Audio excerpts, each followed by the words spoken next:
Good morning and welcome to Study IQ my dear friends. मैं हूं Prashant Mawani. I hope you all are in good. आज 22 सितंबर 2020 है, दिन है ट्यूसडे। दिन की शुरुआत करेंगे होमवर्क के कोट के साथ। The charity that is a trifle to us can be precious to others.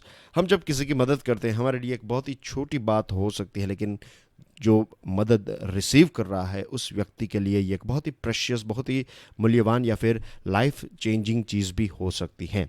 तो keep on doing good work with this difference. Study IQ की टीम ने मिलकर एक स्मार्ट कोर्स डिजाइन किया है। ये स्मार्ट कोर्स सिविल सर्विसेज की examination के लिए है। It covers your pre as well as mains examination. ज्यादा जानकारी के लिए डाउनलोड करें हमारा मोबाइल एप्लीकेशन। 30 सितंबर तक ईएमआई की ऑफर भी अवेलेबल हैं।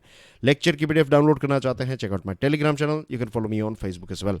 आज हमारे डेवलप के ऊपर 5 इंपॉर्टेंट आर्टिकल्स हैं। कोरोना वायरस के ऊपर हैं, वॉइस वोट के ऊपर हैं, India Russia relations, India China relation, और लास्ट में labour laws, and then we have some news items.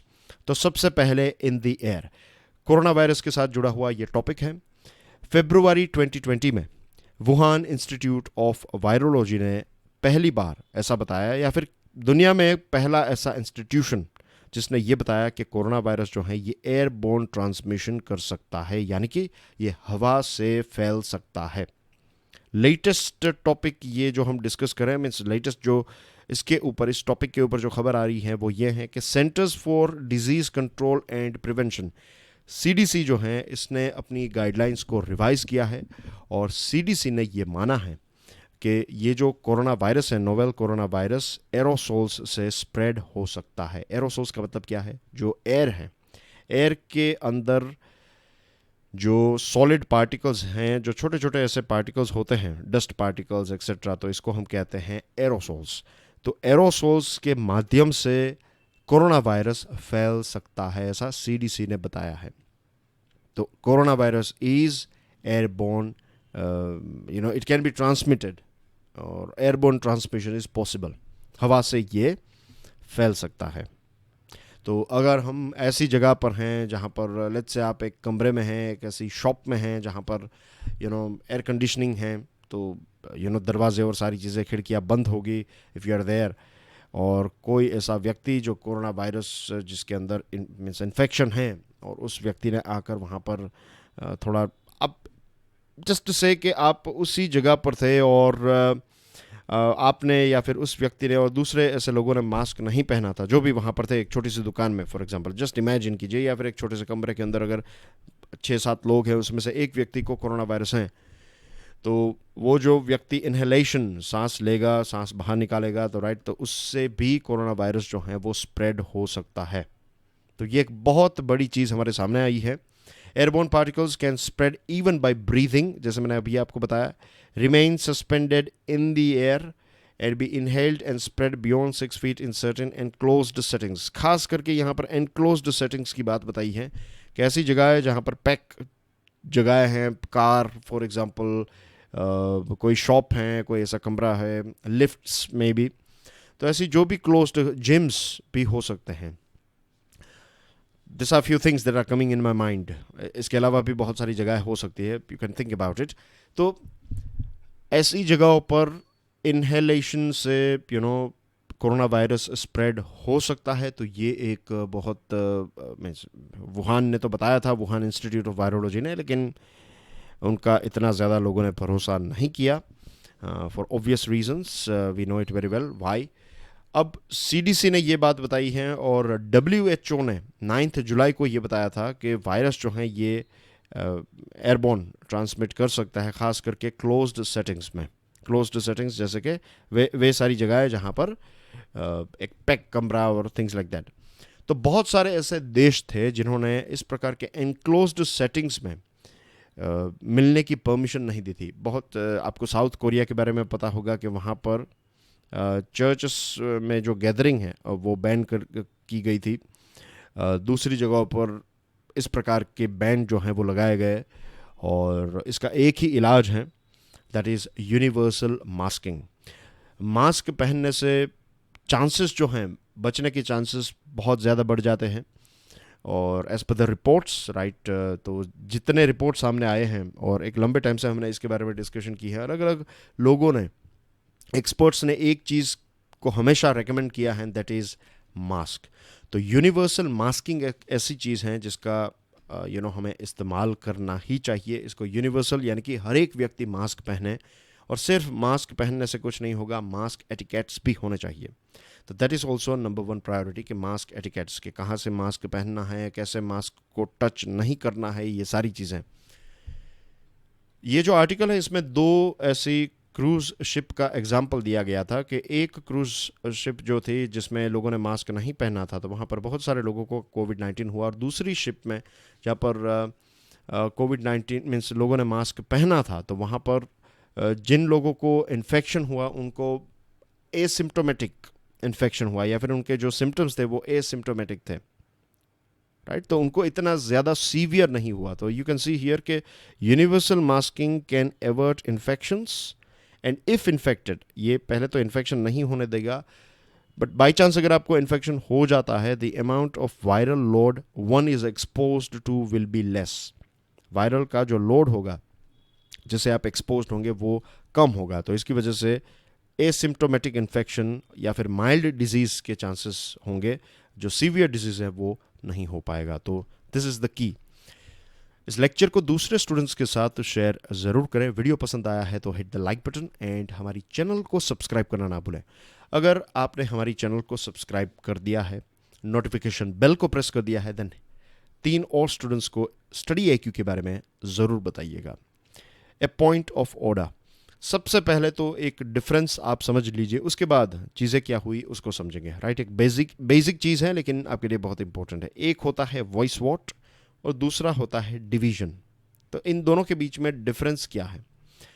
देखिए, किसी भी चीज़ को लेकर अगर ओपिनियन, व्हेन आई से किसी भी, I am talking about parliament. पहले तो मैं ये बता दूं कि ये संसद की बात हो रही है। संसद में लेट्स से कोई बिल आपने रखा, सरकार ने कोई बिल टेबल के ऊपर रखा है, राज्यसभा में बिल प्लेस किया है, तो उस बिल को पास करने के लिए you need votes, isn't it? तो अगर सरकार मीन्स जो चेयरमैन हैं या फिर लोकसभा में जो स्पीकर हैं, उनको ये लगता है कि भाई इसके ऊपर पता चले कि ये बिल पास किया जा रहा है या नहीं, जो मेंबर्स हैं वो सपोर्ट कर रहे हैं या नहीं कर रहे हैं, तो वॉइस वोट एक बहुत ही सिंपल तरीका है, बहुत ही इजी है, बहुत ही क्विक है। इसमें होगा ये कि चेयरमैन एक प्रश्न पूछेंगे कि क्या इस बिल को पास किया जाना चाहिए। तो आपने कई बार देखा होगा कि कोई बिल के बारे में बोलते हैं जो चेयरमैन या फिर स्पीकर, और फिर जो मेंबर्स हैं वो कहते हैं एज, राइट, एज या फिर नोज। तो एज का मतलब होता है यस, राइट। तो the ayes have it, the ayes have it, ऐसा कहते हैं, आपने कई बार इसको सुना होगा। तो इसका मतलब यह है कि ज़्यादातर वॉइस से ये पता चलता है कि मेजॉरिटी लोगों ने हाँ बताई है इस बिल के बारे में, तो फिर उस बिल को पास किया जाता है। तो ये एक रफ मेजर है, जैसे मैंने आपको बताया, ये बहुत ही क्विकली हो जाता है। दूसरा जो है वो है डिवीज़न। डिवीज़न में ये होता है या तो MPs हों या फिर MLAs हैं, तो ये इलेक्ट्रॉनिकली वोटिंग करते हैं। थोड़ा टाइम कंज्यूमिंग है। टाइम कंज्यूमिंग का मतलब ये नहीं कि 1 साल लगेगा, थोड़ा वक्त लगेगा, लेकिन इसमें जो चेयरमैन है या फिर जो स्पीकर हैं, उनका डिसीजन काम नहीं आएगा। जो वोटिंग हुई है वही चीज़ आपको बता देगी कि यस हैं या फिर नो। तो ये एक बहुत ही अच्छा, मीन्स दोनों अच्छे तरीके हैं, लेकिन दोनों की यूटिलिटी थोड़ी बहुत डिफरेंट है। यूटिलिटी इन द सेंस कि एक क्विक है, इसमें एक में थोड़ा वक्त लगेगा, एक में अगर आपको कन्फ्यूजन है, देखिए वॉइस वोट में अगर कन्फ्यूजन है तो नेक्स्ट स्टेप है डिवीजन। तो आई होप आपको इनफ इन्फॉर्मेशन मैंने इन दोनों चीज़ों के बारे में दे दी है। अब हमारे देश में क्या हुआ, राज्यसभा के जो डेप्यूटी चेयरमैन हैं हरिवंश साहब, उन्होंने मना कर दिया कि डिवीज़न जो है वो नहीं होगा। संडे की बात है, जो एग्रीकल्चर बिल्स हैं या फिर जिसको फेमसली कहा जाता है फार्म बिल्स, न्यूज़ में हर जगह पर आपको फार्म बिल्स 2020 पढ़ने को मिलेंगे। इसके बारे में हमने डिस्कशन भी कर ली है, तो हम फार्म बिल्स क्या है, इसके क्या फ़ायदे होंगे, ये सारी डिटेल्स में मैं आज नहीं जा रहा हूँ। अगर आज आपका पहला दिन है तो मैं चाहता हूँ कि आप टेलीग्राम चैनल जो है मेरी, वहाँ पर जाइए, right, this is my Telegram channel. Telegram channel में जाकर आपको मेरे पुराने लेक्चर्स की PDF मिल जाएगी, और PDF डाउनलोड कीजिए। टॉपिक्स जो हैं उनको देखिए यहाँ पर, उसमें से जो टॉपिक हम आज डिस्कस करें, एग्रीकल्चर वाला जो टॉपिक है उसको आइडेंटिफाई कीजिए, जो डेट है उस डेट में से देखिए किस डेट में हमने डिस्कशन की है, उस वीडियो को थोड़ा देख लीजिए, आपको सारी चीज़ें समझ में आ जाएगी। अभी 1-2 दिन पहले की ही हमने कल शायद बात की थी, I am not sure whether, नहीं कल नहीं बात की थी, लेकिन सैटरडे या फिर फ्राइडे को बात की थी इसके बारे में, तो आप देख लीजिएगा एक बार। तो राज्यसभा डिप्यूटी चेयरमैन जो हैं, उन्होंने फार्म बिल्स को लेकर जो ऑपोजिशन के लीडर्स कह रहे थे कि इसके ऊपर एक डिवीज़न हो, डिवीज़न ऑफ वोट्स हो, तो इसको मना कर दिया। मेंबर्स जो हैं वो इसकी डिमांड करते रहे और उन्होंने क्लियरली ये बता दिया कि ये चीज़ नहीं होगी। This is not fair. The reason is, as per the rule, अगर एक भी मेंबर, राइट, राज्यसभा या फिर लोकसभा में एक भी मेंबर अगर कहता है कि डिवीज़न होना चाहिए, then you have to do a division.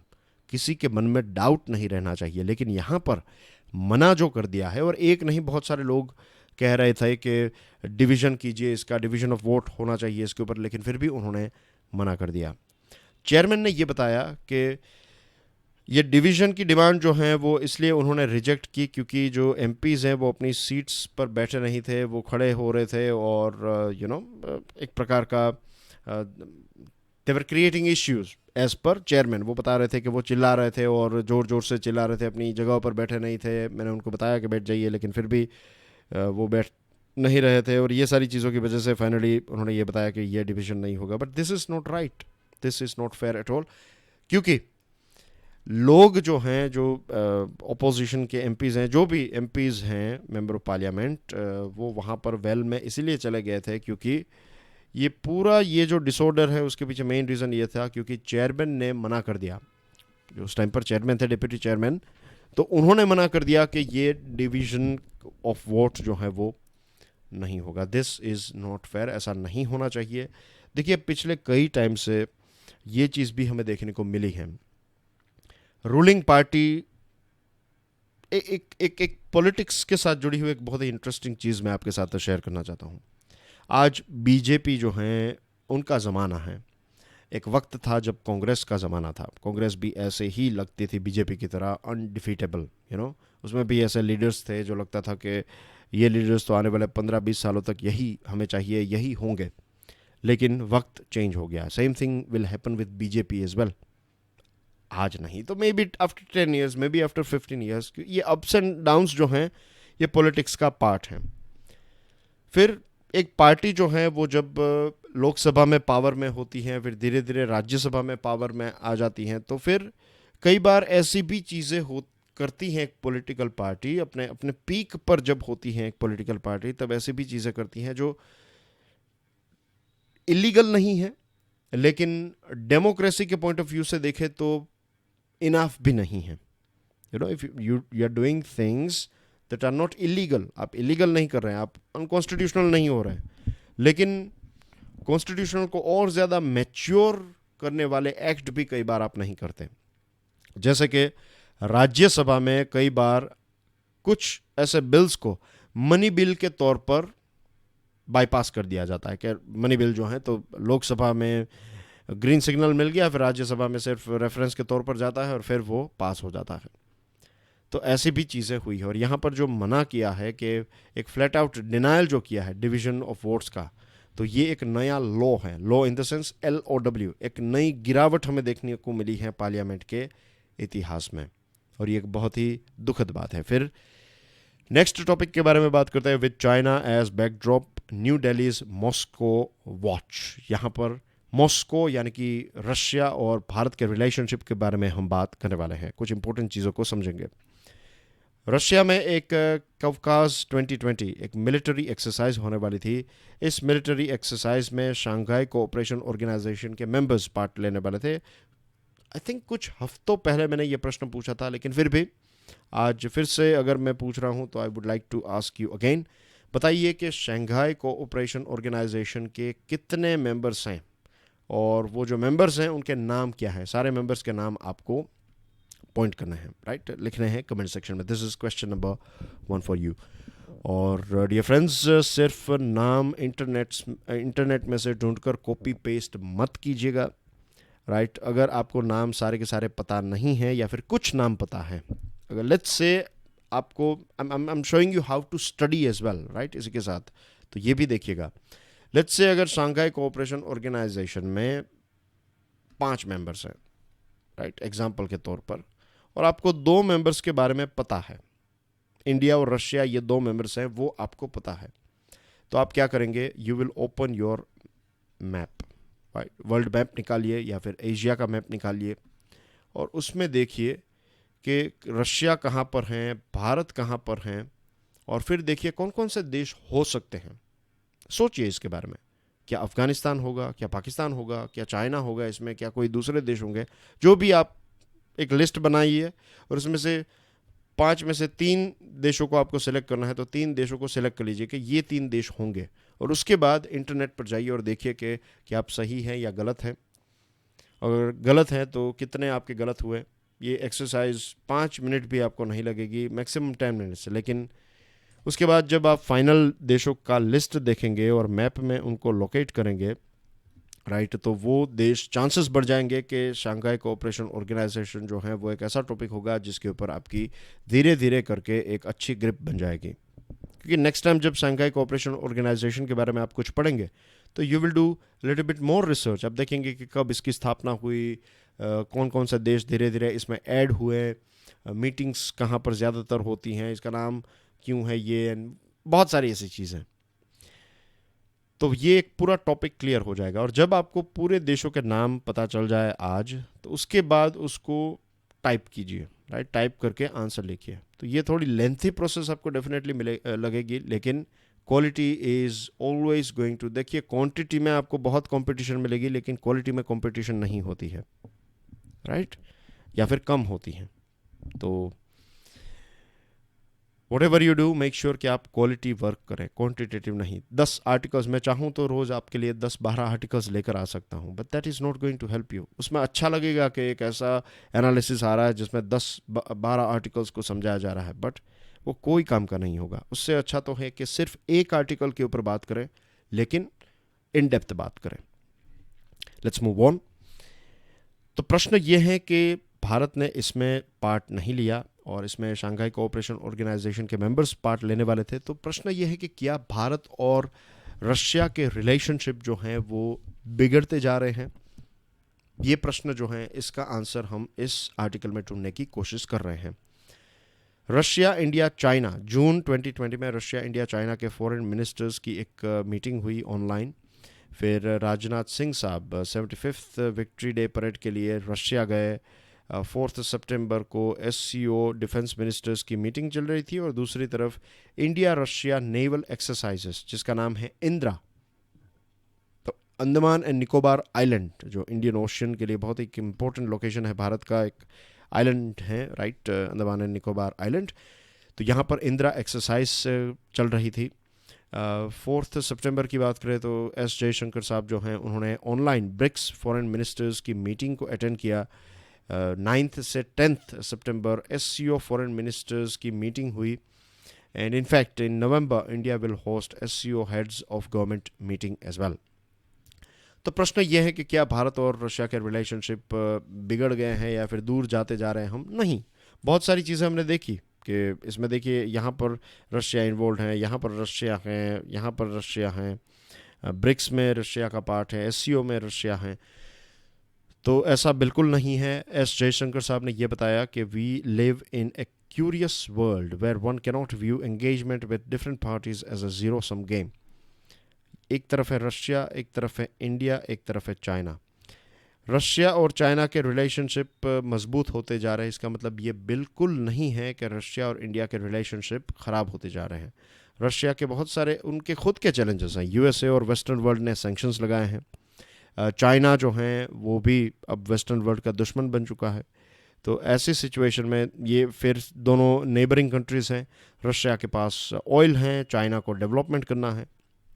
Russia का ऑयल वो दूसरे देशों में बेच नहीं सकता, चाइना उनका एक बहुत बड़ा कस्टमर है। This is just one thing, सिर्फ एक ही ऑयल की बात कर रहा हूँ। इसके अलावा भी उनका जो बायलैटरल द्विपक्षीय संबंध है उसका स्पेक्ट्रम काफ़ी वाइड है, लेकिन just this example will help you. लेकिन इसका मतलब ये बिल्कुल नहीं है कि हमारे रिलेशनशिप जो है वो बिगड़ चुके हैं. Both India Russia recognize the value of having a diversified portfolio of ties. Both nations, दोनों देश जो हैं वो मानते हैं कि रिलेशनशिप जो हैं उनके वो काफ़ी डाइवर्सिफाई होने चाहिए. राइट, एक पोर्टफोलियो जो है वो काफ़ी डाइवर्सिफाइड होना चाहिए. और जो इंडो पैसिफिक का जो विजन है उसमें भारत रशिया को भी इंडो पैसिफिक का पार्ट मानता ही है. इसी के साथ रिपोर्ट्स ये भी आ रही है कि इंडिया रशिया जापान ऐसा एक ट्राइलैटरल भी आने वाले टाइम में हमें देखने को मिल सकता है. तो ये बिल्कुल गलत बात है कि भारत और रशिया के रिलेशनशिप बिगड़ रहे हैं. Interpreting the India China conversations, 15 सितंबर, अभी ये जो टॉपिक के बारे में हम बात कर रहे थे उसमें हमने देखा कि सर रशिया इंडिया चाइना के ट्राइलेटरल मीटिंग हुई मॉस्को में, और इंडिया और चाइनीज़ डिफेंस मिनिस्टर और फॉरेन मिनिस्टर्स की भी मीटिंग हुई. 15 सितंबर की बात करें तो राजनाथ सिंह साहब ने पार्लियामेंट में भारत का स्टैंड क्लैरिफाई किया कि हम एक पीसफुल रेजोल्यूशन चाहते हैं, लेकिन हम हर एक चुनौती के लिए तैयार हैं. अगर वॉर की बात आती है तो वॉर के लिए भी भारत तैयार है, लेकिन भारत वॉर करना चाहता नहीं है. हम चाहते हैं कि प्रॉब्लम जो है ये बातों से हम सॉल्व कर लें. डिफेंस मिनिस्टर्स के बीच में जो डिस्कशन हुई, जो मीटिंग हुई, तो उसमें ब्लंट एक्सचेंजेस हुआ है. भारत ने ये बताया कि हम ये नहीं करेंगे, ये नहीं हो सकता. सेम थिंग चाइना ने भी ये बताई, और जो हम एक्सपेक्ट कर रहे थे ऐसी कोई भी चीज़ नहीं हुई. एक 5 पॉइंट कंसेंसस सामने आया, तो उसमें भी यही एक बातें हैं कि पुरानी जो एग्रीमेंट्स हैं, प्रोटोकॉल्स हैं, उनको दोनों देश फॉलो करें, इससे ही चीज़ें होगी एंड थिंग्स लाइक दैट. लेकिन फाइनली अगर देखा जाए बॉटम लाइन तो यही है कि दोनों देशों के बीच में अगर किसी चीज़ की कमी है तो दैट इज़ विश्वास. ट्रस्ट डेफिसिट है, और ये बहुत बड़ा ट्रस्ट डेफिसिट है. तो कॉन्फिडेंस बिल्डिंग मेजर्स की बात करें या फिर working mechanism for consultation and coordination on India China border affairs, जिसको WMCC कहते हैं. क्या मैं लिख दूं आपके लिए? चलो लिख देता हूं. Working, going to be very fast here, right. Working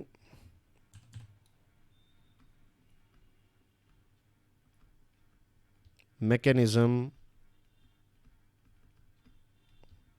for consultation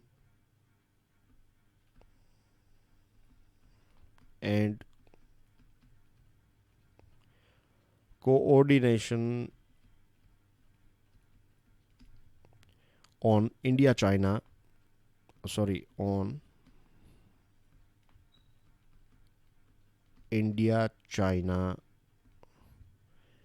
border affairs. Okay, so this is called WMCC, right. तो ये चीज़ें हो रही है WMCC confidence building measures, but ये पर्याप्त नहीं है. इस आर्टिकल में ये बताया है कि दोनों देश जो हैं या फिर दोनों फॉरेन मिनिस्टर्स को अगर आप देखें तो एक जो हैं, ये जो स्क्रीन के ऊपर हैं, आप इनको तो जानते ही हैं, ये हैं चाणक्य. यहाँ पर जो चाइनीज़ उनके फिलोसोफर हैं उनका नाम है सन त्सू. तो सन त्सू ने जो, देखिए भारत में कहीं ना कहीं आपको चाणक्य का इन्फ्लुएंस देखने को मिलेगा, और same thing goes with China में सन त्सू का इन्फ्लुएंस देखने को मिलेगा. तो ये एक प्रकार से पुरानी विचारधाराएं जो हैं, या फिर पुराने जो एक मीन्स ये फिलोसोफर्स, ये लोग जो कह गए, स्ट्रेटजीज दो दे गए, तो ये ऐसा ही लग रहा है कि भारत चाणक्य की स्ट्रेटजी फॉलो कर रहा है और चाइना जो है वो सन त्सू की स्ट्रेटजी फॉलो कर रहा है. The thing is, Xi Jinping जो हैं उनके कार्यकाल में बहुत बड़े बदलाव में चाइना का जो एक पूरा पोस्चर है, चाइना का एक काम करने का जो तरीका है, उनका बिहेव करने का तरीका जो है वो काफ़ी चेंज हो गया है. और चाइना चाहता है कि चाइना की जो तरक्की हो रही है, चाइना का जो राइज हो रहा है, इसमें भारत जैसे देश जो हैं वो बीच में कहीं पर भी उनके लिए किसी भी प्रकार के चैलेंजेस क्रिएट ना करें.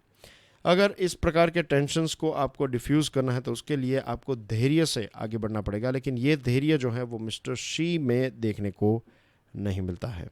तो एक ही चीज़ हमारे पास है, और दैट इज़ हमें अपने आप को तैयार रखना है, राइट. किसी भी या फिर कुछ भी आगे हो जाए, right, we have to prepare ourselves, फिर बाद में जो होगा वो देखा जाएगा.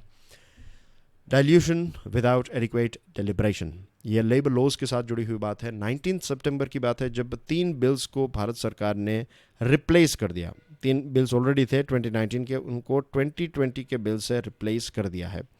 अब लास्ट ईयर की बात करें तो 4 जो लेबर कोड्स हैं, ये 4 लेबर कोड्स आपकी स्क्रीन के ऊपर हैं। एक है wages, hold on, wages, occupational safety and health, social security, and fourth is industrial relations. इसमें से जो वेजेस हैं इसको पार्लियामेंट ने पास कर दिया है।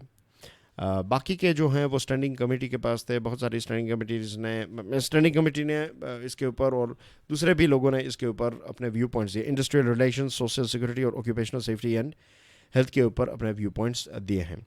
अब भारत सरकार जो हैं इसने ये जो 2020 के बिल हैं उसमें कुछ बदलाव किए हैं। 2019 के बिल के साथ कंपेयर करें तो फैक्ट्रीज़ एक्ट ऑफ 1948 में ये था कि एक मैन्युफैक्चरिंग यूनिट जो है उसकी डेफिनेशन ये थी कि आपके वहाँ पर 10 लोग हैं, 10 कम से कम 10 लोग हैं और आप इलेक्ट्रिसिटी का इस्तेमाल करते हैं, या फिर आपके वहाँ पर 20 लोग हैं और आप इलेक्ट्रिसिटी का इस्तेमाल नहीं करते हैं। तो ये डेफिनेशन थी। इसको इंक्रीज़ करके आपके वहाँ पर 20 लोग और इलेक्ट्रिसिटी का इस्तेमाल, और 40 लोग और इलेक्ट्रिसिटी का इस्तेमाल अगर आप नहीं कर रहे हैं then as well you are part of manufacturing unit. आपकी डेफिनेशन, आपकी कैटेगरी मैन्युफैक्चरिंग यूनिट के तौर पर देखी जाएगी।